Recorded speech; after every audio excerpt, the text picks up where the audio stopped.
What is the emotion telling us?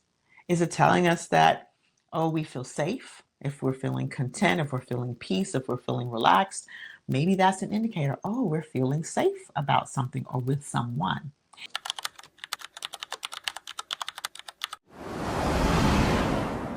Welcome back, welcome back, welcome back to another episode. As always, I am grateful to be with you. If you are new to our podcast, welcome. And we invite you to subscribe so that you don't miss an episode. So recently, I had a really amazing conversation with a colleague of mine, and he was recently on the podcast, Emotions Don't Belong in the Workplace. So this is Jared Jones, and he is a coach and a facilitator of emotional intelligence. And so inside of that conversation, something came up around how we're conditioned around emotions. And when I do my workshops, this is a conversation that often comes up when we talk about this concept of emotional intelligence is how we are conditioned around emotions. I know growing up for me, anything other than happiness or contentment or gratitude was not to be shared as a child. I saw, even as my mom was enduring abuse, she would put on her face and act like everything was okay. So the nonverbal messaging around emotions is you don't show negative emotions.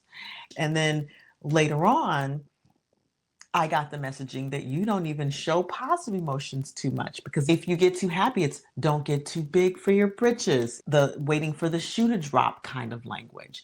And so emotions has been such a taboo topic or a taboo space for certain cultures, certainly. But when you look at the workplace, emotions also has become stigmatized. And we'd like to think, as a society, it is people like to think that when decisions are made in the workplace, they should only be made logically. They are only made, the best decisions are made from logic. But the truth is, most decisions are made from emotion. Most decisions are made from emotion, and we can mask it as logic, but most decisions are made from our emotional selves.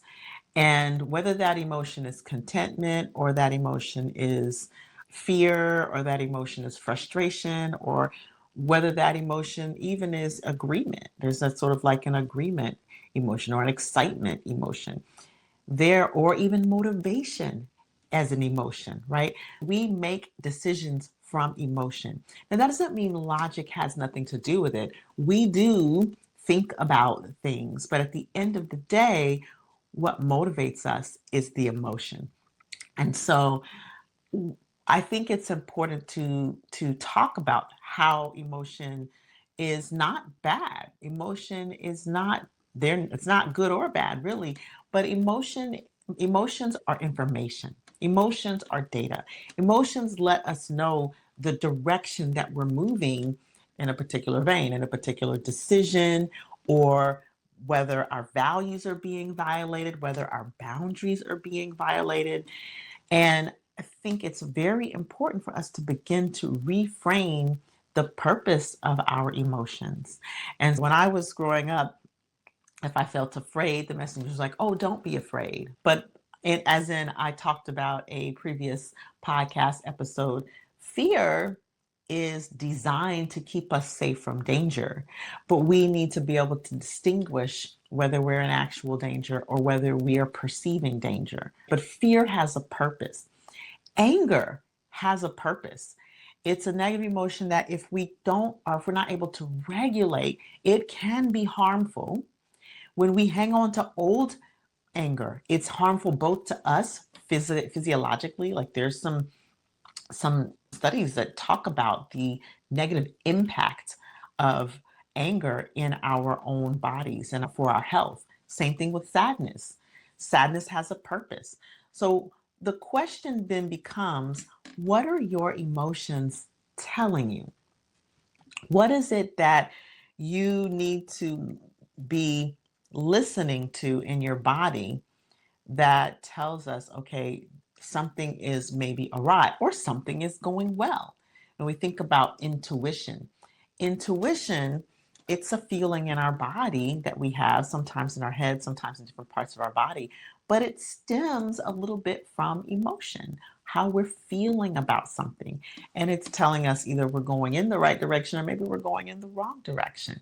So we want to start to, rather than invalidate our emotions, we want to start to investigate, welcome and investigate. And that's like the part of the R.E.M.A.P framework that I often talk about. We recognize an emotion is there and we have an emotional awareness, right? That goes hand in hand, recognizing something's happening in our bodies and becoming aware, like, oh, that's an emotion. What is the emotion that's actually happening?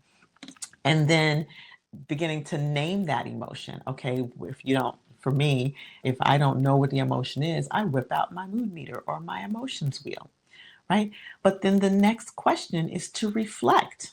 What is the emotion telling us?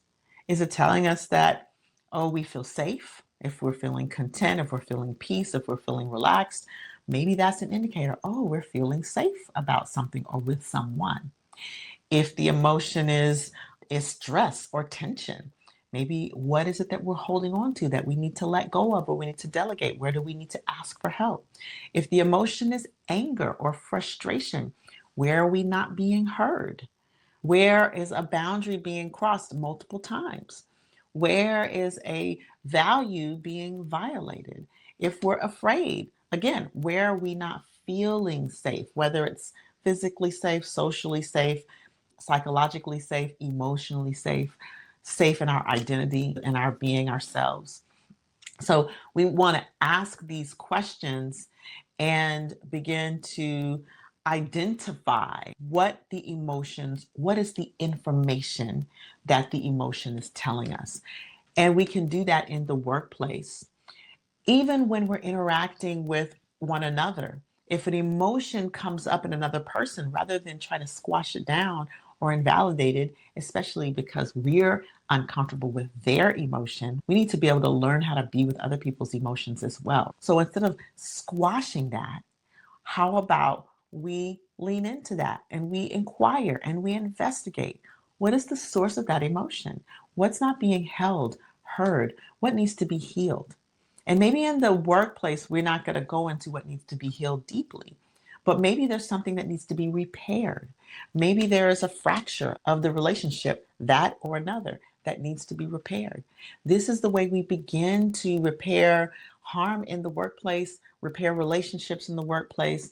This is the way we begin to repair in ourselves and heal within ourselves, recognizing what the emotion is telling us. So here's your exercise for the week. Your exercise for the week is to notice what's happening in your body, because the emotions show up in our body before we can process what they are. So notice as we go on, as we talk to different people, as we go into our work, different workspaces, as we take on different projects, as we interact with our family members, what's happening in our bodies. Notice what's happening in your shoulders, what's happening in your chest, what's happening in your belly, what's the feeling that's happening in your head. Name the emotions that are happening throughout the week. And then ask the question, what is the information that this emotion is giving me? It may take some reflection. You may need to journal it. You may need to talk it through with someone. But ask that question. And when someone has an emotion in your presence, whether it's frustration, anger, happiness, be curious. Dig deeper. Ask, what's the root of that? Right? If it's a negative emotion, where you're not being heard, where's your values being or boundary being violated?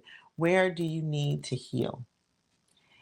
And inquire about that. Let me know how it goes. All right.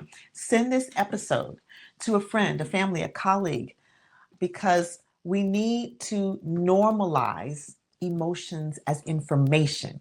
We need to normalize emotions as information rather than something to be pushed away, pressed down, ignored, or invalidated. All right. And so send this, share this with someone in your community, in your family, in your workplace. and leave a review, leave a comment. Let us know, how did this work for you? All right. And so, with that, looking forward to hearing from you, and stay healthy, stay safe, stay emotionally aware. And until the next time I see you, stay empowered.